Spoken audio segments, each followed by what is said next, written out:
지난주 목요일날 출국 전에 여러분들 뵙고 이제 오늘 8일째인가요? 9일째인가요? 그렇죠? 거의 뭐 한 주 이상이 외교 주간이라고 할 수 있었습니다. 우리 국민 여러분께서 성원해 주신 덕분에 연속되는 중요한 이런 외교 행사를 무난하게 진행할 수 있었습니다. 아세안 정상회의에서는 우리가 준비해온 인도 태평양 전략의 기조를 발표하고, 그리고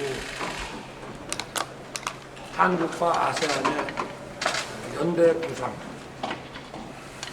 인도 태평양 전략을 아세안 10개국에게 맞춤형으로 다시 정리한 그 연대 구상을 발표를 했습니다.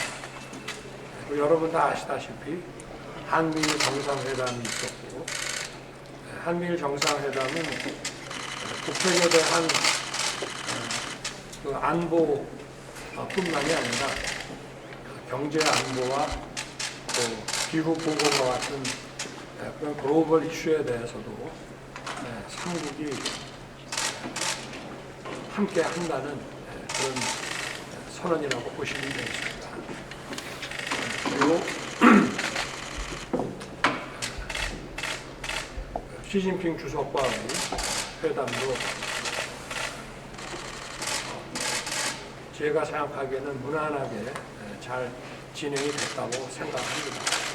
앞으로 고위 당국자들이 자주 만나고 소통을 해서 상호 여러 가지 경제와 안보 현안에 대해서 서로 오해가 없도록 잘 소통하고 협력을 증진하고 이렇게 했고, 또 시 주석은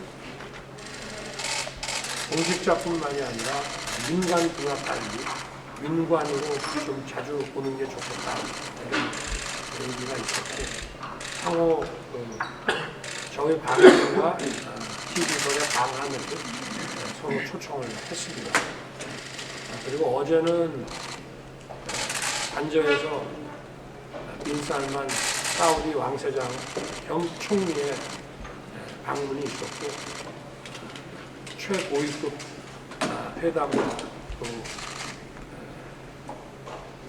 빈살만 그 왕세자와의 단독 회담도 어제 진행을 했습니다. 여러분도 다 아시겠지만 인프라, 그리고 방산, 그리고 원전, 그리고 수소, 이런 다양한 분야에 어제 20개가 넘는 MOU가 체결이 됐고, 우리 또 K 콘텐츠에 대해서도 관심을 많이 가지고 있어서 포괄적인, 종합적인 이런 상호 협력과 사우디의 투자 계획이 어제 발표가 있었습니다. MOU에 관해서 상세한 내용들은 각처가 후속해서 여러분께 알려드리도록 생각이 됩니다. 그리고 오후에는 루터 네덜란드 총리의 방문이 있었고, 한국과 네덜란드 간의 정상회담을 하고,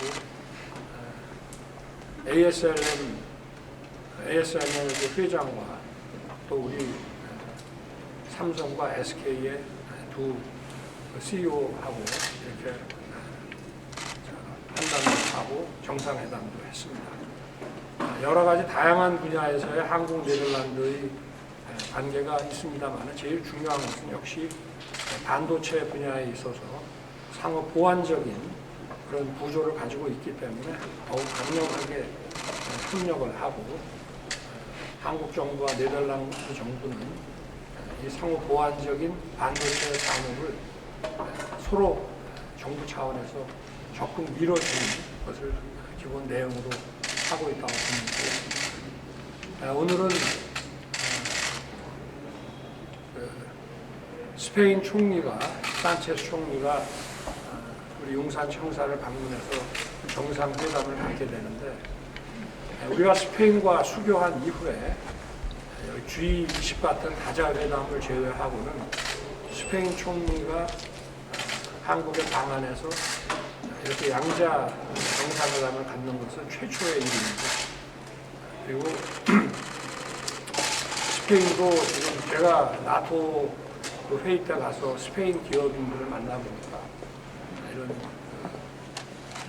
신재생 에너지와 첨단 산업 분야에 대한 한국 진출을 굉장히 기대하고 있고 또 이런 신재생 에너지 부분은 벌써 세계적인 큰 기업들이 국내에 와서 여러 가지 타당성 조사를 하고 그런 과정이 있습니다.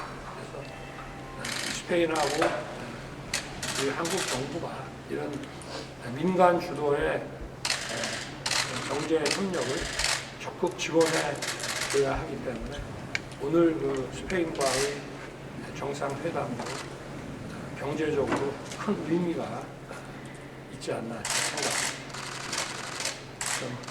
일주일 여정이 길어가지고 제 발언이 좀 길었는데 뭐 질문 있으시면 한두 개 받겠습니다.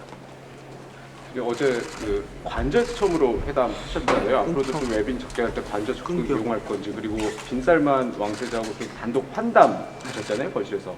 좀 어떤 말씀 나누는지 소개해 주십니다.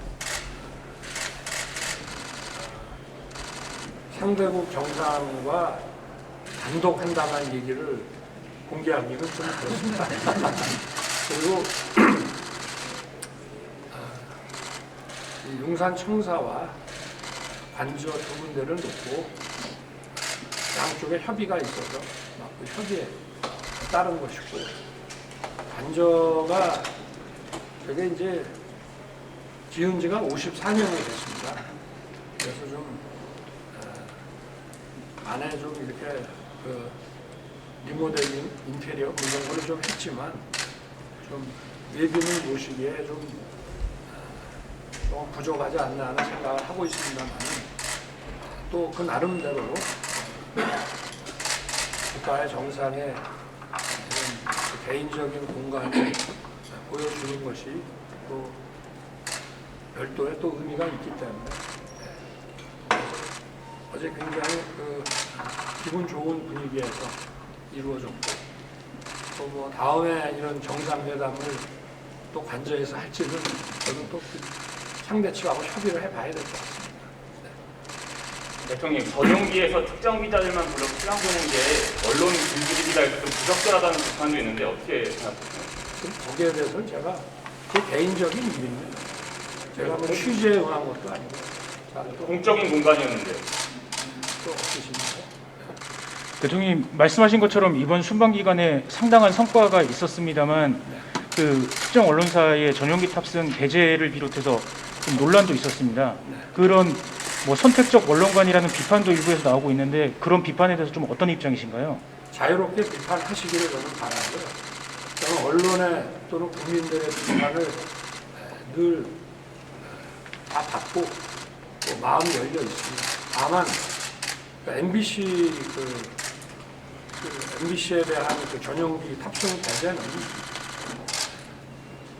우리 국가 안보의 핵심 축인 이 동맹 관계를 사실과 다른 그런 가짜 뉴스로 이간질하려고 아주 악의적인 그런 행태를 보였기 때문에 대통령의 그 헌법 수호 그 책임의 일환으로서 그런 부득이한 조치였다고 저는 생각을 하고 언론도 입법, 사법, 행정과 함께 민주주의를 떠받치는 4개의 기준입니다.